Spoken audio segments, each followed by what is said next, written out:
فاقوں سے دم نکل جانا، دشمن کی تلوار سے کٹ مرنا، ان میں سے کسی بات کی بھی ان کو پرواہ نہ تھی۔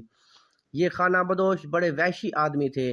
چنگیز خان یہ نکتہ سمجھ گیا کہ ان وحشیوں کو ایک دوسرے کا گلا کاٹنے سے باز رکھنے کے لیے اس کے سوا کوئی تدبیر نہیں کہ انہیں کسی غیر ملک بھیج دیا جائے۔ خلاصہ یہ ہے کہ چنگیز خان نے اپنی قوم کے ان بگولوں پر 4 جامے کس کر باہر کے ملکوں پر آندھی کی طرح جا چڑھایا۔ چنگیز خان کی ہنگامہ بھری خونی زندگی ایک مختصر مضمون میں نہیں سما سکتی۔ ہم چنگیز خان کے صرف آخری ایام کو پیش نظر رکھیں گے، جب وہ 70 سال کا بوڑھا تھا اور تقریباً آدھی زندگی دنیا فتح کر چکا تھا۔ پردہ اٹھتا ہے سن 1225، کڑکتا جاڑا، دریا تولا کے کنارے چنگیز خان خیمہ زن ہے۔ چنگیز خان بغورچی، تم نے اور مکولی نے میری مدد کی ہے۔ جو کام میں نے تمہارے سپرد کیا تم نے بڑی درستی سے کیا۔ تم نے مجھے برا بھی کہا، مجھے ایسے کاموں سے روکا جو غلط تھے۔ تمہاری انہی باتوں سے آج میں اس اعلیٰ مرتبے پر پہنچا ہوں۔ اس وقت آدھی دنیا میرے قبضے میں ہے۔ آرمینیا سے لے کر کوریا تک اور تبت سے لے کر دریائے وولگا تک میری سلطنت پھیلی ہوئی ہے۔ میں بہت خوش ہوں، میں بہت خوش نصیب ہوں۔ بغورچی، خان اعظم کو وہ دن یاد ہوگا جب بغورچی سے اس کی دوستی ہوئی۔ آپ کے 8 گھوڑے جو چور چرا لے گئے تھے ہمیں دوستی کے اس مضبوط رشتے میں جکڑ دیا۔ اس راستے میں جدھر سے تایوت آپ کے 8 گھوڑے چرا کر لے گئے تھے، میں ایک گھوڑی کا دودھ وہ رہا تھا۔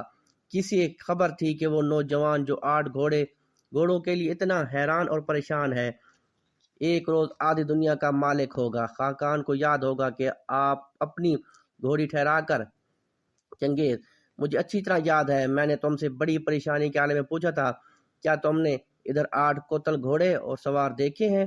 بغورچی، اور میں نے جواب دیا تھا، ہاں، سورج نکلنے سے پہلے کئی سوار 8 گھوڑوں کو جن پر کوئی بھی سوار نہیں تھا ساتھ لیے ادھر سے گزرے تھے۔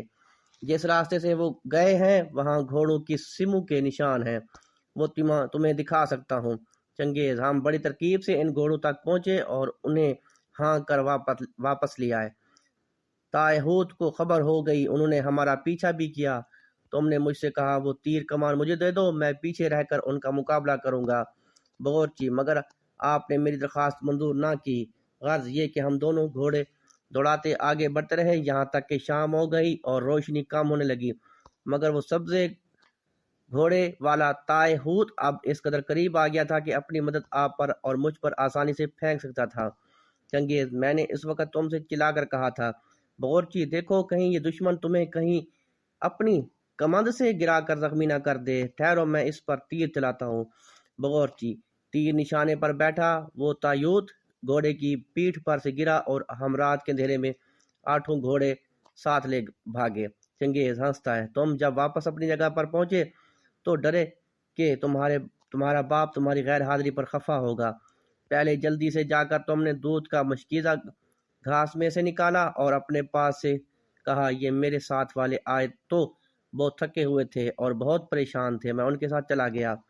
بغورچی، میرا باپ بجائے ناراض ہونے کے بہت خوش ہوا اور کہنے لگا، تو تم دونوں نے نو عمر ہو، مناسب ہے کہ ہمیشہ دوست رہو، بڑے پکے اور وفادار دوست۔